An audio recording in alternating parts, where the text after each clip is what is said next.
Blake, Barbie Forteza magjowa na hindi lang maamin, may pumipigil. Mainit na usap-usapan ngayon ang umano'y namumuong relasyon ni na Barbie Forteza at Jameson Blake.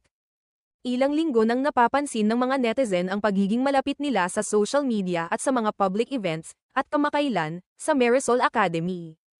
Sinabi ng host na si Mildred Bakied na mula umano sa kampo ni Jameson ay kumpirmadong, sila na. Matapos ang breakup ni Barbie kay Jack Roberto, mas naging madalas ang pagkikita at paglabas niya kasama si Jameson. Mismong si Jack ay nagsabi na wala siyang sama ng loob at nagbigay pa ng payo kay Jameson na alagaan si Barbie.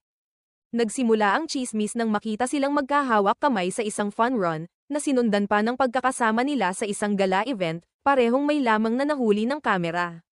Sa kabila nito, pareho nilang sinasabi sa mga panayam na magkaibigan lang sila. Wala pang opisyal na kumpirmasyon mula sa dalawa, ngunit para sa maraming